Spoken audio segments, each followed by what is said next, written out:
Selamat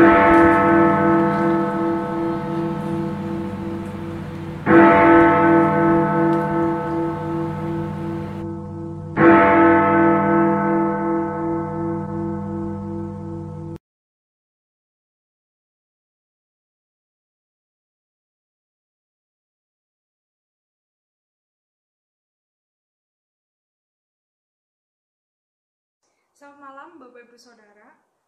Kita bersyukur hari ini kita boleh kembali lagi bersama, akan bernyanyi bagi Dia. Kita akan bersama nanti mendengarkan juga firman-Nya. Sebelum itu saya mengajak kita untuk mempersiapkan diri kita bersaat teduh sejenak di hadapan Tuhan.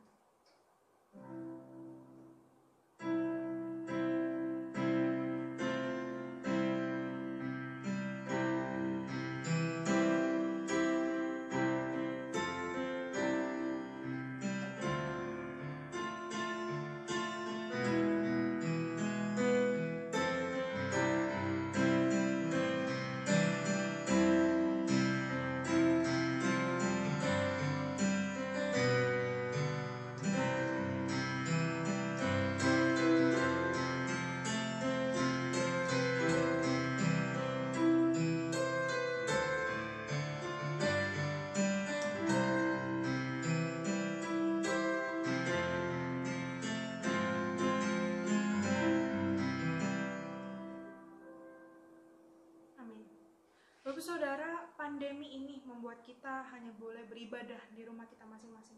Tetapi kita mau ingat bersama-sama bahwa segala sesuatu ini adalah milik Dia. Saya yakin bahwa ketika kita mengalami saat ini bersama-sama pandemi ini di rumah kita tidak boleh keluar, itu semua karena juga kedaulatan Dia.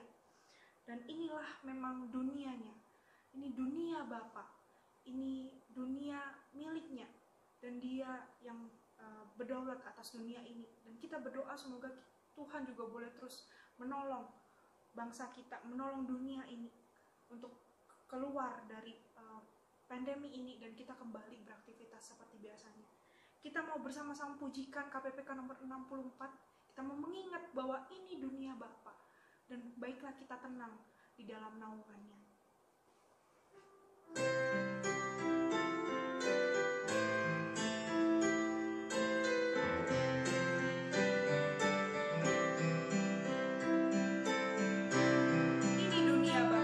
Anak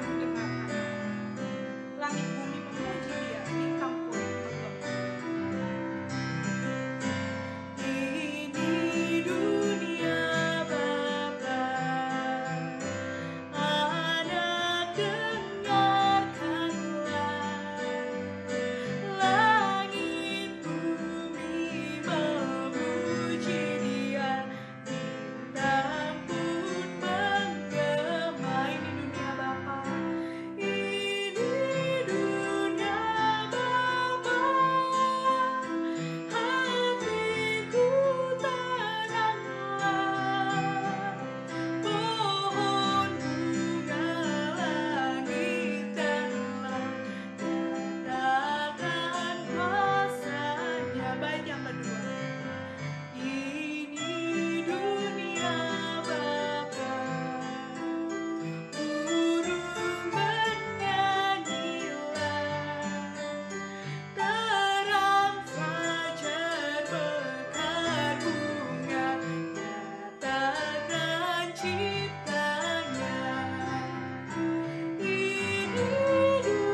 hidupmu semua Tuhan.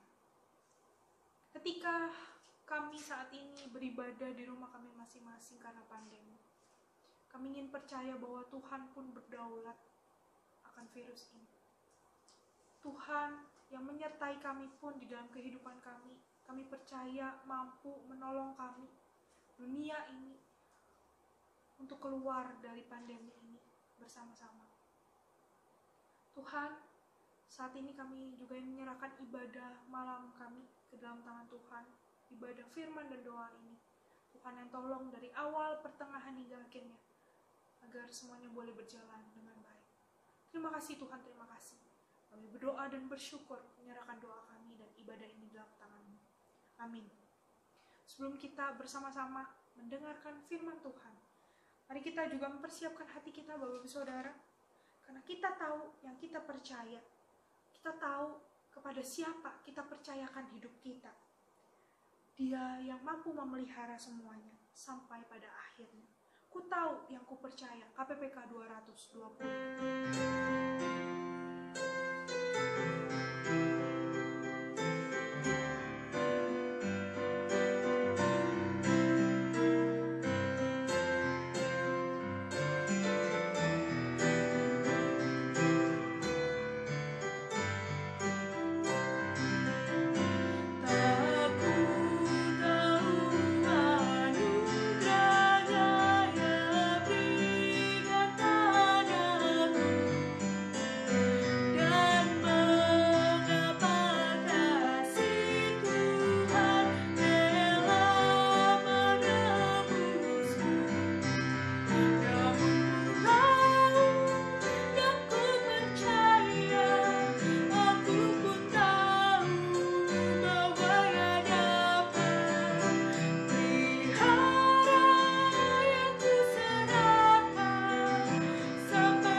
Shalom, salam damai sejahtera, saudara Jemaat GKI Bungur. Kita bersyukur kita kembali lagi ikut di dalam ibadah persekutuan doa malam hari ini. Walaupun sudah lama kita tidak bisa ibadah secara tatap muka, tapi satu kesempatan yang indah secara virtual kita masih terus bersekutu. Dan terima kasih untuk kesempatan yang diberikan pada saya untuk menyampaikan firman Tuhan malam hari ini. Terima kasih kepada Pendeta Rivo yang sudah mengundang saya. Saya Pendeta Francis Lai. Saat ini saya melayani menggembalakan jemaat di Gereja Kristen Kalam Kudus Kosambi Baru. Baik saudara, sebelum kita mendengarkan firman Tuhan, mari kita masuk di dalam doa. Bapa kami yang di surga, sebentar kami akan merenungkan bagian firman-Mu. Buka hati dan pikiran kami ya Tuhan, bila melalui firman-Mu kami boleh belajar, untuk kami boleh tetap setia berjalan bersama dengan Tuhan, bersama dengan keluarga kami.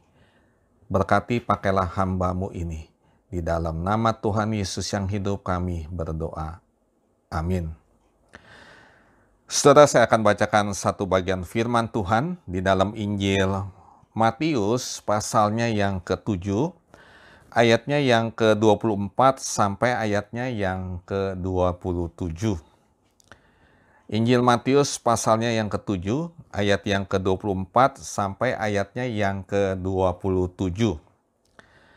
LAI memberikan judul di dalam perikop ini adalah dua macam dasar. Ayat yang ke-24, ketika orang yang mendengar perkataanku ini dan melakukannya, ia sama dengan orang yang bijaksana yang mendirikan rumahnya di atas batu. Kemudian turunlah hujan dan datanglah banjir. Lalu angin melanda rumah itu, tetapi rumah itu tidak rubuh sebab didirikan di atas batu. Tetapi setiap orang yang mendengar perkataanku ini dan tidak melakukannya, ia sama dengan orang yang bodoh yang mendirikan rumahnya di atas pasir. Kemudian turunlah hujan dan datanglah banjir, lalu angin melanda rumah itu, sehingga rubuhlah rumah itu dan hebatlah kerusakannya.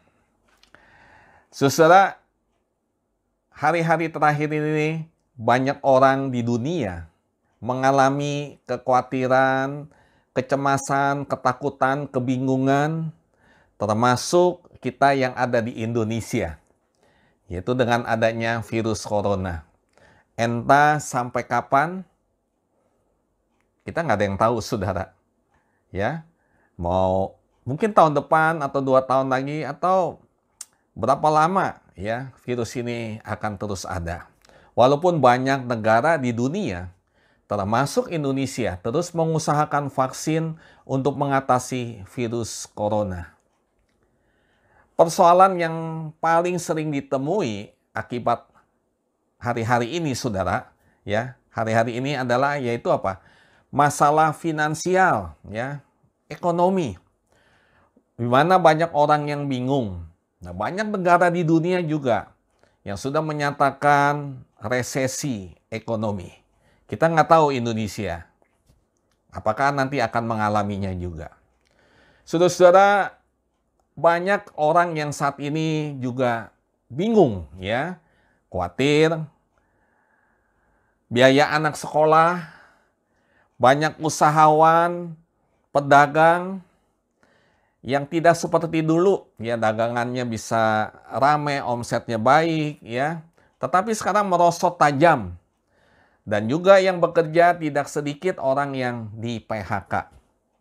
Dan juga tingkat kriminalitas yang kita lihat begitu meningkat kalau kita melihat berita-berita di televisi, apalagi kalau kita pagi melihat berita-berita di WA, ya. Demo-demo sekarang ini, saudara, membuat kita itu tambah cemas. Dan ini, saudara, tentu mempengaruhi juga keluarga-keluarga, termasuk keluarga Kristen yang mendapat dampaknya. Hari ini kita mau belajar dari kebenaran firman Tuhan, ya. Bagaimana sikap kita terhadap wabah ini? Nah, di tengah kondisi ini kita mau belajar dari kebenaran firman Tuhan. Bagaimana kita bisa bersama dengan keluarga kita tetap tegar, kita kuat.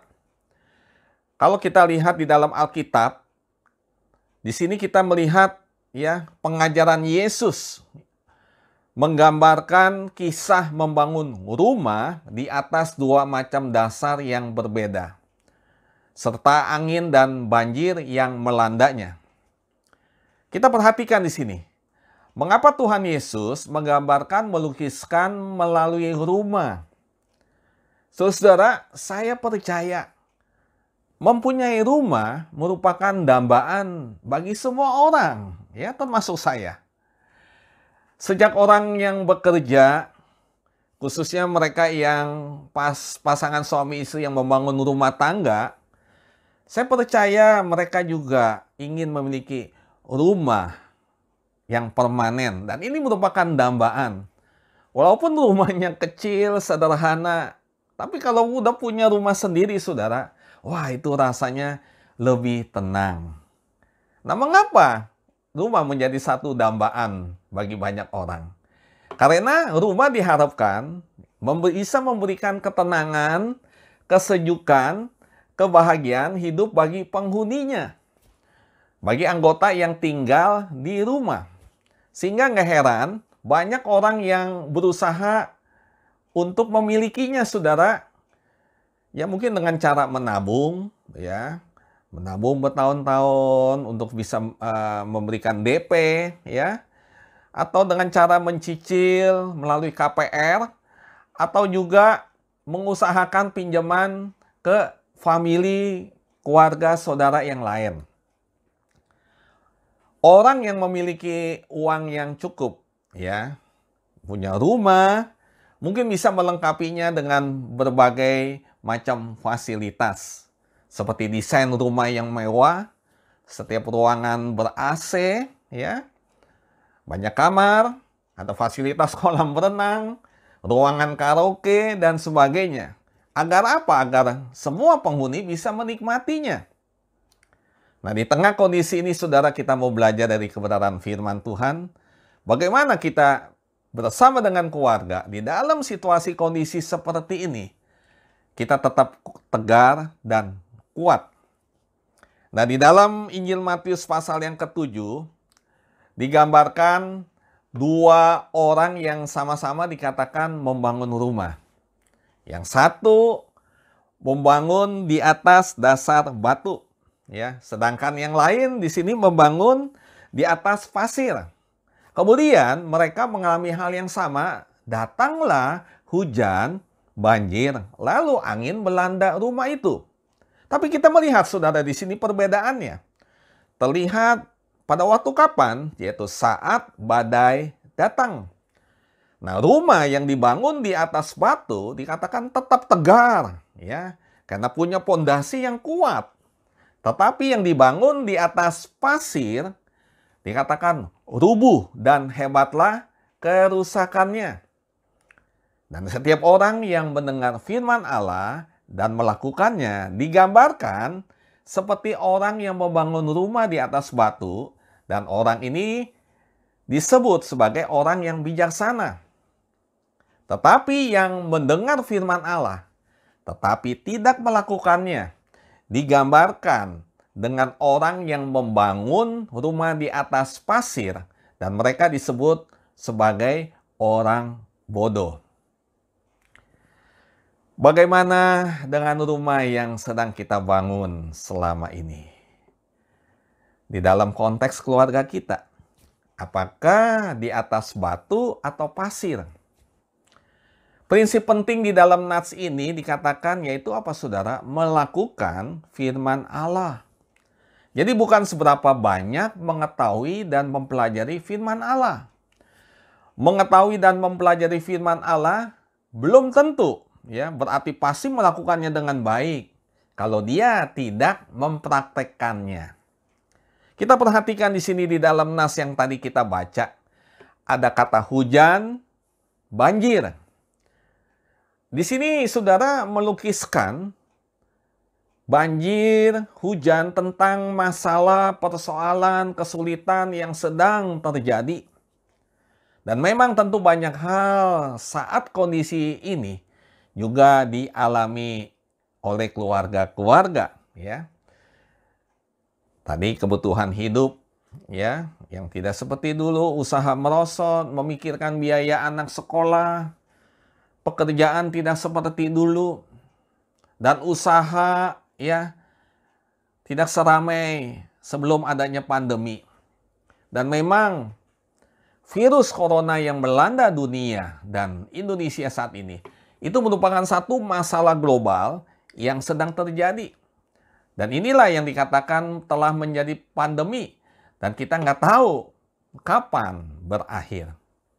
Namun sekali lagi, sebagai anak-anak Tuhan, khususnya di dalam keluarga kita, kiranya kita tetap tegar, kita kuat, seperti rumah yang dibangun di atas batu yang kokoh dan kuat. Oleh karena itu kita dikatakan kita harus mendengar dan melakukan firman Tuhan dalam kehidupan keluarga kita. Dan ini saya katakan merupakan satu kesempatan. Oleh karena itu apa yang dikatakan oleh Tuhan Yesus, yaitu mendengar dan melakukan firman Tuhan. Sekali lagi saudara, bagaimana dengan rumah yang kita bangun selama ini? Apakah kita membangunnya di atas firman dan melakukannya? Bila kita membangunnya berdasarkan kekuatan kita, harta kita, pengetahuan, kekuatan kita, maka ketika ada angin, ada badai, itu akan rubuh dan hebatlah kerusakannya di saat badai datang. Saudara, bagi setiap keluarga Kristen, apabila kita berbicara mengenai rumah, mestinya fungsi rumah, saya katakan tidak hanya sebatas fisik, kelengkapan fasilitas yang ada di dalamnya. Atau sekedar house, ya. House itu rumah artinya, ya.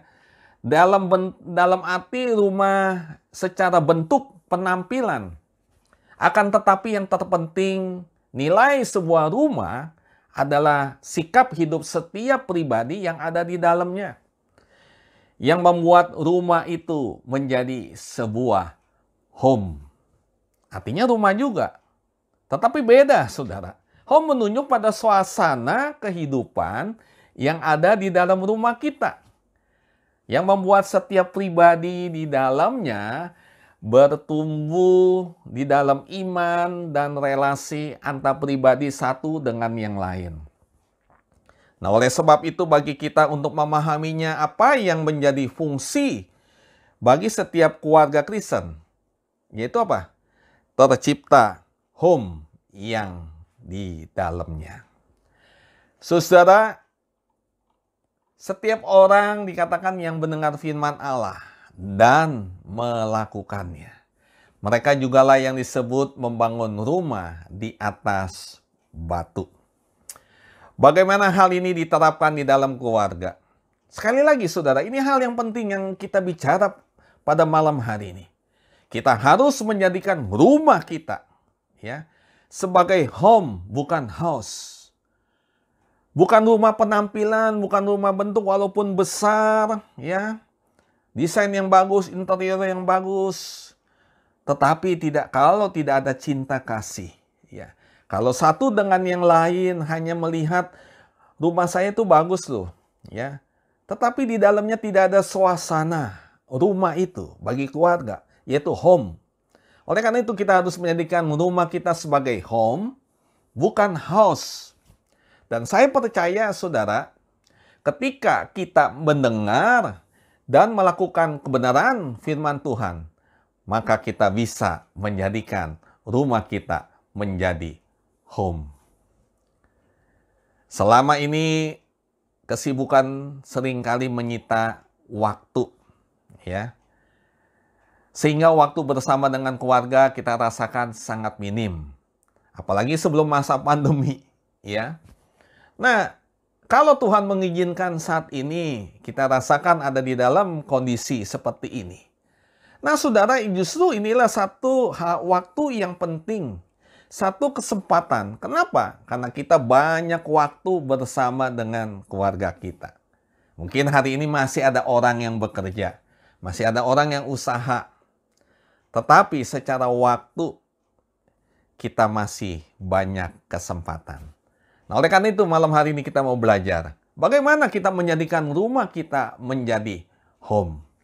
Ada beberapa hal, saudara. Yang pertama, menjadikan rumah itu sebagai pusat ketenangan jiwa. Apa artinya? Walaupun rumah kita kecil, ukuran rumah kita mungkin standar, ya, sederhana, ya, nggak banyak hal-hal yang desain interior yang mewah, yang bagus, ya, sederhana aja. Namun kalau ada ketenangan di dalamnya ketika kita ada di rumah, wah saudara, ada kenyamanan. Kalau di luar, kita rasanya ingin pulang ke rumah. Karena mengapa? Karena setiap pribadi yang ada di dalamnya, di dalam rumah, itu mencurahkan kasih sayang terhadap yang lainnya. Saudara, saya mempunyai anak, saudara, ya, putri saya yang kedua, saudara, ya, dia sudah bekerja. Ya, saya bertanya, kalau nanti pulang kerja, mau langsung pulang ke rumah atau mau main-main dulu keluar? Dia kata mau langsung pulang ke rumah, ya. Nah, dia pengen cepat pulang ke rumah. Wah, saudara, saya juga bersyukur, ya. Demikian juga saya, saudara, ketika saya ada di luar, ya, kayaknya pengen pulang ke rumah, ya. Kalau udah pulang ke rumah itu rasanya tenang, ya. Mengapa? Karena kita ketemu dengan orang-orang yang kita kasihi. Nah, ini penting, saudara, ya. Yang kedua, menjadikan rumah itu sebagai sumber energi dan sumber semangat bagi keluarga. Jadi, jika terjadi sesuatu, rumahlah generator semangatnya. Artinya apa? Penghuninya, anggota rumah, keluarga kita, ya.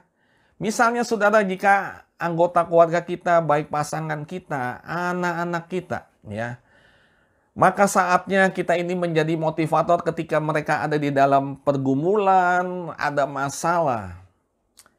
Saya pribadi, ya, sebagai hamba Tuhan, ya, ketika ada pergumulan, ketika ada masalah, ya, saya nggak banyak sharing dengan jemaat atau majelis, ya, hal-hal pribadi. Tapi yang saya sharing, saya cerita apa, saudara? Bersama dengan keluarga ketika saya ada di rumah. Ya, ketika kita kumpul, ketika kita makan bersama-sama, ya, ketika di tempat tidur, ya, kita masih ngobrol, ya, kita cerita satu dengan yang lain. Nah, ini, saudara, ini ada satu hal bagi saya semangat, menyemangati satu dengan yang lain, memberikan kekuatan penghiburan.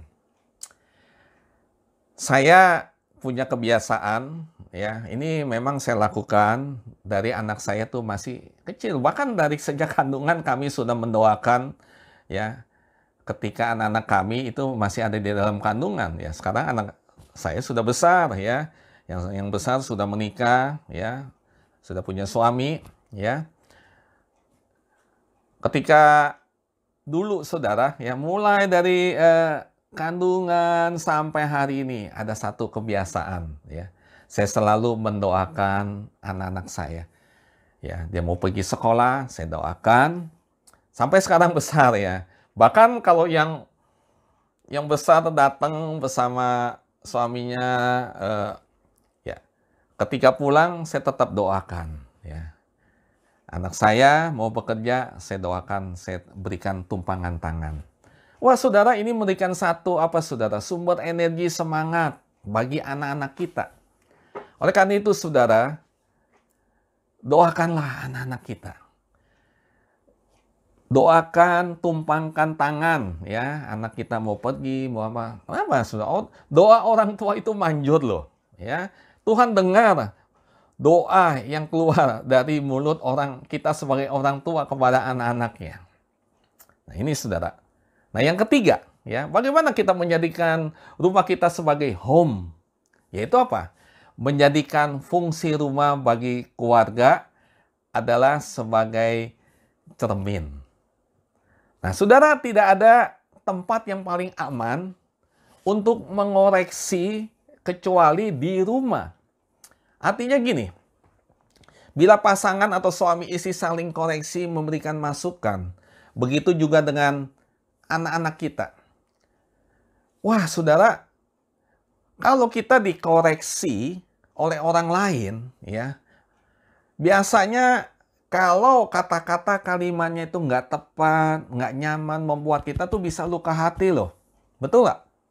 Tapi kalau yang memberikan masukan, koreksi, itu adalah orang yang kita kasihi, ya. Wah, itu koreksi itu akan lebih mudah diterima.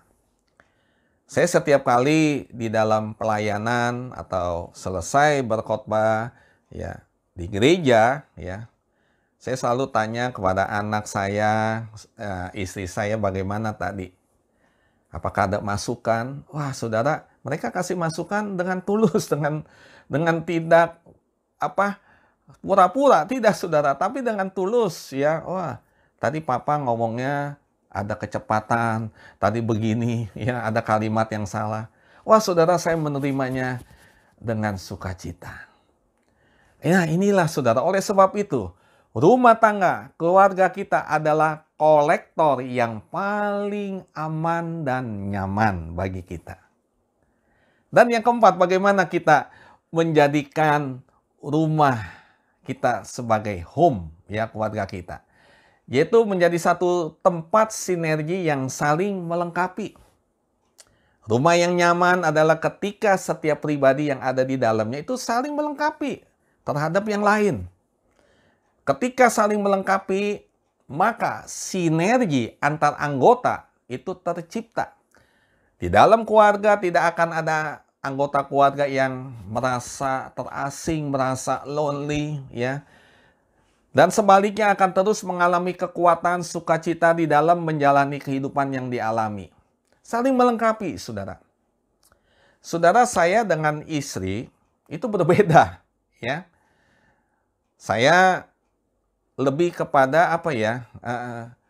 Ekstrovert ya. Istri saya lebih pada introvert. Jadi kami, kalau ada sesuatu saya lebih banyak cepat bertindak.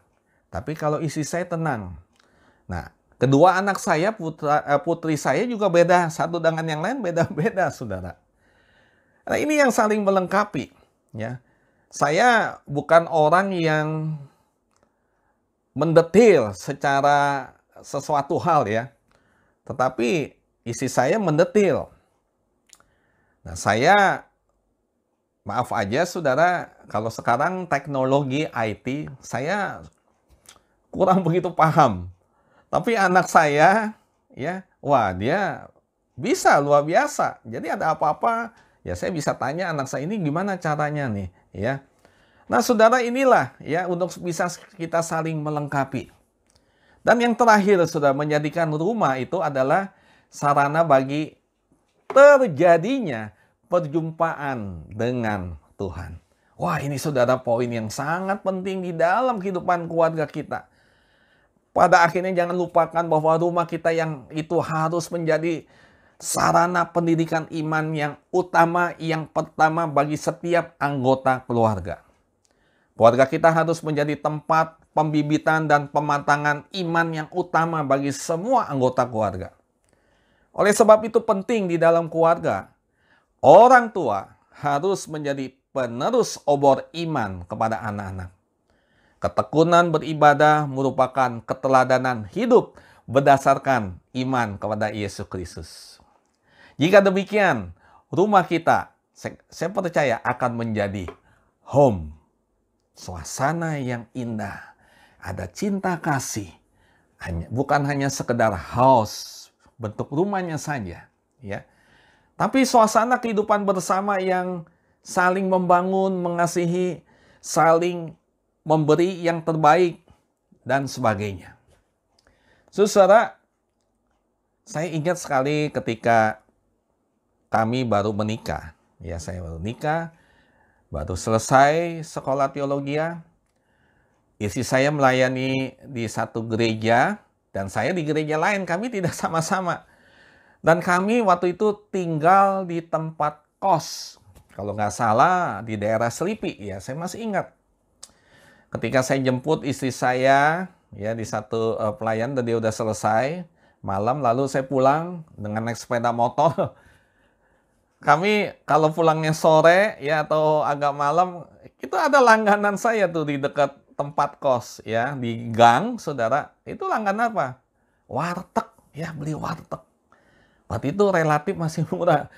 3.000 saudara ya, itu dapat ikan goreng loh. Ya. Istri saya senang suka ikan goreng ya. Ya, saya beli yang lain, kadang-kadang ayam, rendang dan sebagainya. Wah, kami bawa 2 bungkus, kita makan di tempat kos. Ya. Kos saya tuh nggak besar, saudara. Mungkin sekitar 4 kali 4 lah, ya, sedang lah. Ya. Untuk kami berdua, ya, kami belum punya anak. Tapi kami menikmati dengan sukacita. ada rasa damai, kebahagiaan ya. Walaupun hanya sederhana, saudara. Saudara, dan sampai hari ini saya pun juga merasakan hal yang sama. Anak-anak saya sudah besar ya. Kalau anak saya yang besar datang ya, ya biasa dia datang seminggu sekali ya. Dan saya biasa ajak makan sama-sama ya. Kita sama-sama, wah, ketika kita makan sama-sama, kita ngobrol. Karena di meja makan, saudara, itu adalah tempat di mana kita bisa ngobrol, saling mengasihi. Wah, indah sekali, saudara. Nah, oleh karena itu, saudara, ya, kita punya rumah yang besar, punya desain yang bagus, dan sebagainya. Tapi kalau tidak ada cinta kasih, itu hanya sekedar haus saja. Cinta kasihnya dingin. Nah, oleh karena itu, saudara, ya, mari kita jalani bersama-sama dengan keluarga kita. Rumah kita menjadi satu rumah yang home, ya, ada suasana. Saudara, adanya banyak waktu untuk berada di rumah itu akan merupakan saat yang indah bila kita berhubungan dalam keluarga selama ini dengan baik. Tetapi justru merupakan satu siksaan pergumulan berat apabila hubungan dengan satu dengan yang lain itu sedang masalah, ya. Dan disinilah, saudara, ya, melakukan firman merupakan cara untuk menyelesaikan masalah, merendahkan diri satu dengan yang lain dan saling mengampuni. Melalui kebersamaan saat ini merupakan waktu yang indah yang dapat kita bisa selesaikan masalah dalam keluarga. Walaupun saat ini, saudara, kita ada di dalam kekhawatiran karena adanya wabah virus corona ini. Tapi itu nggak menjadi masalah. Ciptakanlah suasana kebersamaan yang akrab, bersekutu, ada tawa ceria di dalam keluarga. Kata-kata yang membangun, ciptakanlah itu, saudara. Ya, hindarilah kritikan-kritikan yang tajam dan celaan. Dan saat ini, saudara, saya katakan merupakan wake up call bagi keluarga untuk membangun kembali dan menjalankan fungsi sebagai institusi rencana Allah dinyatakan. Melalui mesbah keluarga, beribadah bersama dengan keluarga, mengundang hadirat Allah dalam keluarga. Kita nggak tahu untuk berapa lama kita beribadah lagi bersama. Karena waktu kita sangat terbatas di dunia ini. Inilah kesempatan kita. Oleh karena itu, saudara, mari kita jalankan terus kehidupan kita bersama dengan keluarga, melakukan firman Tuhan, sehingga tercipta home di dalam kehidupan keluarga kita. Kita berdoa agar wabah virus corona ini cepat berakhir, dan kita terus bangun benteng pertahanan rohani dengan memperkuat ibadah bersama dengan keluarga. Kiranya Tuhan menolong kita. Mari kita berdoa. Bapa kami yang di surga, terima kasih untuk kebenaran firman-Mu. Kami sudah belajar, ya Tuhan. Kiranya Tuhan menyertai memberkati kami untuk membangun keluarga kami, rumah kami di atas dasar kebenaran firman-Mu. Untuk menciptakan, menjadikan rumah kami menjadi home, ya Tuhan. Sehingga tercipta satu suasana yang penuh cinta kasih satu dengan yang lain. Terima kasih, berkati kami semua, berkati jemaat-Mu. Di dalam nama Tuhan Yesus yang hidup kami berdoa. Amin. Tuhan Yesus memberkati. Saudara, kita telah memuji nama Tuhan, kita telah mendengarkan firman Tuhan. Saat ini saya mengajak kita untuk juga berdoa untuk beberapa pokok doa. Yang pertama, kita mau berdoa untuk rakyat kecil, Bapak Saudara. Di Indonesia ini masih banyak rakyat yang kekurangan di dalam kehidupan mereka. Banyak orang-orang di luar sana yang sangat kesulitan di dalam hidupnya. Kita mau berdoa untuk mereka. Mungkin kondisi kita lebih baik, bahkan sangat lebih baik daripada mereka. Kita mau bersama-sama menolong mereka di dalam doa. Kita mau mendukung mereka di dalam doa. Mungkin kita tidak dapat menolong dalam hal dana, tapi kita bisa mendoakan mereka. Kita boleh berdoa bagi mereka. Kita mau berdoa supaya Tuhan boleh terus memelihara, boleh mencukupkan kebutuhan mereka. Kita berdoa agar Tuhan yang boleh terus menolong mereka di dalam kehidupan mereka. Mari kita berdoa, kita buka suara, Bapak Ibu. Ya Tuhan, saat ini kami ingin berdoa bersama untuk rakyat kecil yang ada di Indonesia.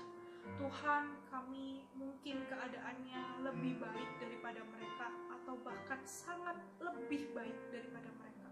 Banyak sekali mereka yang sangat bergantung kepada pencaharian yang kurang, dan mungkin juga banyak yang menganggur. Tuhan, kami ingin berdoa bagi mereka. Tuhan, untuk mereka yang bekerja, entah itu berjualan ataupun mereka mengambil barang-barang rongsokan, Tuhan, kami ingin menyerahkan mereka. Semoga Tuhan juga yang boleh terus memelihara mereka, Tuhan yang boleh memberkati apa yang mereka lakukan, yang mereka kerjakan. Tuhan boleh mencukupkan segala kebutuhan mereka. Kami berdoa untuk mungkin rakyat-rakyat yang menganggur, Tuhan, yang terus berikan mereka semangat agar mereka boleh mencari pekerjaan, agar mereka boleh menyambung kehidupan mereka. Kami berdoa ya Tuhan, semoga mereka terus diberikan hati yang ingin terus belajar di dalam kehidupan mereka, agar mereka boleh mencari pekerjaan dan belajar lewat setiap pekerjaan yang mereka lakukan. Tuhan, tolong setiap mereka, Tuhan pimpin setiap mereka, Tuhan berkati, Tuhan berikan makanan yang cukup, kebutuhan hidup yang cukup. Tuhan juga yang mungkin pakai setiap kami, anak-anak Tuhan yang ada di Indonesia ini, gerakan hati kami untuk kami juga boleh mungkin menolong mereka sedikit, dan kami boleh menjadi berkat bagi sekitar kami. Terima kasih Tuhan, kami menyerahkan mereka dalam tangan Tuhan. Kami berdoa di dalam nama Tuhan Yesus Kristus. Yang kedua, Bapak Saudara, saya mengajak kita untuk berdoa untuk setiap komisi yang ada di gereja ini, baik itu komisi pemuda remaja, komisi dewasa, komisi usia indah, komisi wanita, komisi sekolah minggu. Kita berdoa untuk setiap komisi-komisi ini. Kita menyerahkan setiap komisi ini, baik yang ada di pusat maupun ada di Alam Sutra. Kita menyerahkan semoga setiap pengurus yang ada di dalam komisi boleh mengurus dengan baik, dan di masa-masa ini pengurus boleh juga merembukan bersama untuk program tahun depan, bagaimana gereja kita akan dibawa di dalam masa pandemi ini agar kita tetap pada relasi dengan Tuhan, tapi kita tetap menghadapi pandemi ini bersama-sama. Mari kita berdoa, kita menyerahkan setiap komisi, menyerahkan pengurus dan pembina setiap komisi ini, yang Bapak Ibu tahu boleh disebutkan namanya. Kita berdoa bagi setiap komisi di gereja kita. Mari kita buka suara.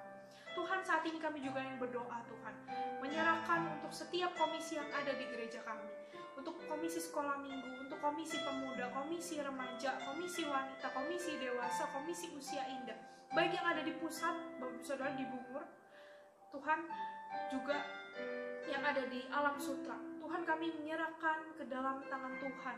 Semoga Tuhan yang boleh terus memimpin setiap komisi kami ini. Tuhan juga yang pimpin untuk setiap pengurus yang ada, yang mereka mengurus setiap komisi-komisi ini. Tuhan yang pakai mereka juga untuk mereka boleh mengkoordinir dengan baik setiap ibadah, setiap persekutuan. Tuhan, kami juga berdoa untuk setiap pembina di setiap komisi ini. Tuhan juga yang pimpin dan tolong berikan hikmat agar pembina juga boleh membina komisi-komisi ini dengan baik. Tuhan, kami menyerahkan juga untuk mungkin saat ini komisi-komisi sedang berembuk bersama untuk mempersiapkan program-program di tahun yang akan datang. Tuhan juga yang pimpin dan tolong supaya kami semua boleh diberikan hikmat dari Tuhan, agar kami boleh bersama-sama menghadapi pandemi ini dengan menyajikan, dengan memberikan mungkin program-program yang dapat terus menjaga relasi kami dengan Tuhan. Bukan hanya sebuah program yang biasa, tetapi di dalam program ini kami boleh terus belajar untuk kami boleh dekat dengan Tuhan, menjalin relasi kami untuk dekat terus dengan Tuhan. Tuhan yang tolong, Tuhan yang pimpin setiap komisi di gereja ini, di Bungur dan di Alsut. Kami menyerahkannya dalam tangan Tuhan, setiap pengurus dan pembina juga dalam tangan Tuhan. Dalam nama Tuhan Yesus kami telah berdoa. Yang ketiga, Bapak Saudara, kita mau berdoa untuk keluarga kita, pergumulan keluarga kita. Mungkin Bapak Saudara memiliki pergumulan bersama dengan keluarga, boleh berdoa, menyerahkan dalam tangan Tuhan setiap pergumulan ini. Dan jika memang Bapak Saudara di rumah beribadah bersama dengan keluarga, pegang tangan keluargamu dan berdoa bersama. Serahkanlah setiap pergumulan keluargamu ke dalam tangan Tuhan. Saudara, Tuhan akan mendengar, dan Tuhan yang akan bersama-sama menolong Bapak Saudara di dalam keluarga. Saya mempersilakan waktu sejenak untuk Bapak Saudara berdoa untuk keluarga dan berdoa bersama keluarga Bapak Saudara di rumah.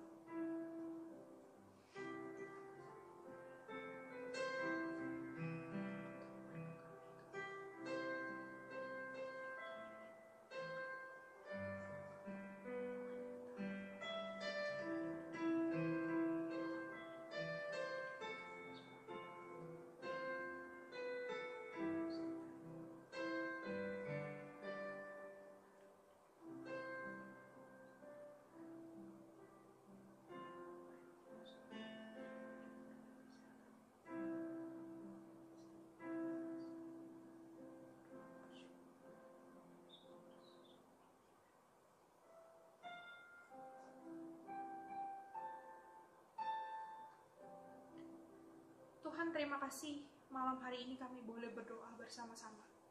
Kami bersyukur kami boleh menaikkan pokok-pokok doa kami dan menyerahkannya ke dalam tangan Tuhan. Tuhan, dengarkanlah doa kami, dengarkanlah seruan doa kami, dan kabulkanlah doa kami seturut waktu dan kehendak yang Tuhan kehendaki. Terima kasih Tuhan, kami menyerahkan doa kami, menyerahkan diri kami dalam tangan Tuhan. Kami juga ingin menutup kebaktian firman dan doa pada malam hari ini. Terima kasih Tuhan. Dan dalam nama Tuhan Yesus, kami berdoa dan mengucap syukur. Amin. Ibadah firman dan doa selesai. Bapak Ibu Saudara boleh mempersiapkan diri untuk PA yang akan diadakan sebentar lagi.